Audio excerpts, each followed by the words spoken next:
Hello friends and welcome to StudyIQ. I am Joycey Joy and today in this lecture we will discuss about the job crisis in India. Now coming to the current affair, India is certainly witnessing a massive job crisis in the country. It means that there are lesser number of jobs created in the country. So supply of labor is higher than the demand for labor. So this situation leads to a situation where there is unemployment or increased rates of unemployment in the country.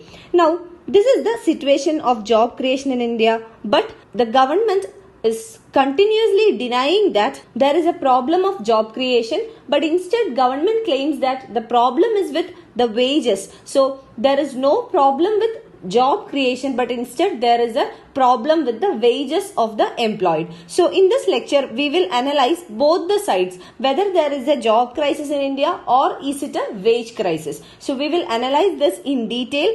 But before we begin, this is our channel StudyIQ and we are providing pen drive courses for various competitive examinations including SSC bank courses, UPSC optionals, SSC JEE courses, teaching examination, railway examination, defense examinations, RBI grade B, NABARD grade A, UGC NET, UPSC Civil Services Examination, CLAT examination for various state PSCs and also for various professional courses. You can visit our website www.studyiq.com for more details, or you can call to any of these numbers for more information. Now, as we discussed in the beginning, it is evident that there is a problem of job crisis in the economy. That means the supply of labor higher than the demand for labor. But the government is denying this fact and government says that instead of job crisis, there is a wage crisis. The employed are not getting enough wages and that is why the macroeconomic situation seems to be unstable. Now, let us first understand what is the argument on wages. So, a wage crisis means that every Indian youth who wants to be employed or who wants a job gets a job but not the wages he or she wants. So, what is unemployment? Unemployment is a situation where a person who is willing to do the work and who is able to do the work is not finding an employment. So, wage crisis is a situation where a person is not unemployed. He or she has got the employment. She or he is willing to do the work and able to do the work, and he or she is able to find the work as well, but he or she doesn't get the wages that he or she wants. So, this situation is called a wage crisis situation. Now, if we look at this wage crisis in detail, we will see that what is the determinant of a wage of an employee? Every employee would have a certain set of skills. Now, the wages are determined by the demand and the supply factors. Now, the wage of a person will completely depend upon the demand for the skills that the person possesses and the supply of the skills that the person possesses. So, what determines the wages for an employee is the demand for such skills versus the supply of such skills. And the price of a labor, that is wages. So, wages means the price that you are paying for the labor of a person. So, the price of a labor is an internal variable and it's not an external variable. So, the wages are not determined by external factors but determined by internal factors. Now, let us take an example. The very famous Prime Minister's example of frying pakoras. Now, in this example, the wages for the person who fries pakoras is determined by two things. One is the demand for the pakoras and the second one is the supply of pakoda fryers. So, if the wages for the pakoda frying is low, it means that there are more people willing to fry pakodas for a job than there is demand for pakodas. Now, we can say that wages becomes low when the supply of the skill sets are more than what is the demand for the skill sets. So, this is what really happens with the price or the simple demand or the simple law of demand. So, what is the law of demand says? The law of demand says that when the price of a commodity is high, there will be lesser demand, and when the price is less, it means there will be more demand. So, if we put this law of demand in our example of wages, we will see that the wages will increase when there is higher demand or lesser supply.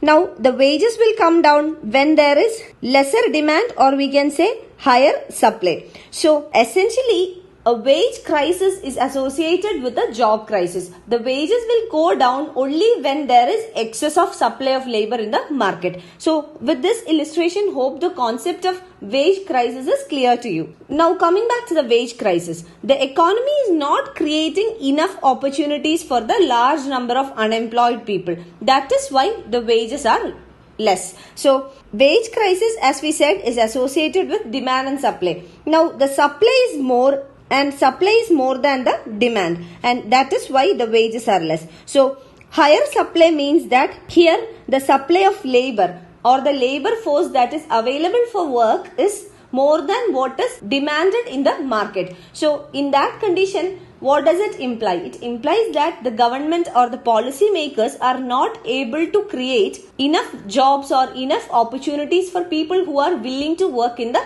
market. Now let us take the other situation. Suppose if demand is higher than the supply. So in this situation, the economy is able to create more demand for jobs. So there are enough opportunities for jobs. So in a case where demand is higher than the supply of labor force, the wages will definitely rise. So from this, it is understood that the wage crisis in India is a result of job crisis, not the other way. Now in this regard, let us understand what is the explanation given by Arthur Lewis.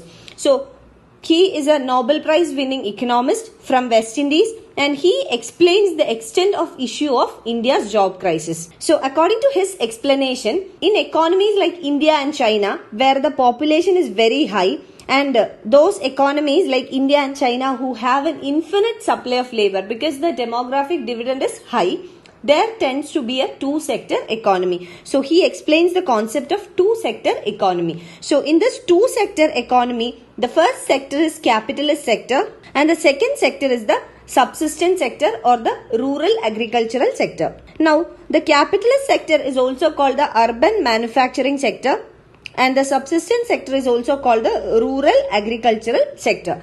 Now let us come to the two sectors. Now, according to Lewis, he found out that the living standards of all citizens in such economies like India and China who have two-sector economies are determined by the wages of those in the subsistence sector. So, the wages of people or employees who are engaged in the subsistence sector, that is rural agricultural sector, determines the standard of living of the entire citizens in the country. Now, what is the explanation for that? Initially, in the first stage of economic development, the majority of labor will be employed in the second sector, that is subsistence sector or the rural agricultural sector. Now, here the subsistence sector, land is one major resource and land is a fixed resource. Now, in the first phase, majority of population will be dependent on the subsistence sector where land is a fixed resource. Now, what happens? Gradually, this will lead to a situation of disguised unemployment. Now, what is meant by disguised unemployment? Disguised unemployment means a situation where the marginal productivity equal to zero. For example, it is a piece of land, and in this land, if 10 laborers work or put in their efforts, the productivity would be 100 units.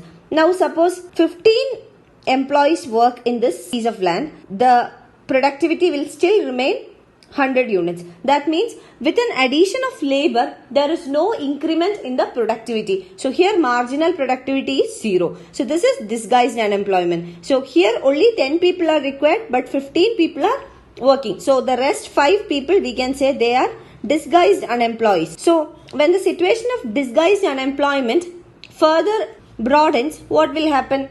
These people will be attracted to the urban manufacturing sector or the capitalist sector. So they will migrate to urban areas in order to find a means of livelihood and they will engage in the manufacturing activity. Now this is the second phase. So in the second phase, due to disguised unemployment, those laborers from the farming sector or the agricultural sector will move on to the urban manufacturing sector. And later what will happen with the urban manufacturing sector? The demand will be met and in a later stage what will happen? The supply will be more than the demand in the urban manufacturing sector. So later a point will be reached when the wages will ultimately rise only when the demand for labor exceeds the supply. So later what happens? The supply will exceed the demand and therefore the wages will again come down. So this is the current job situation in India. It is not creating as many jobs as it is needed. That is, the demand is lower than the supply of labor. There is excess of supply of labor,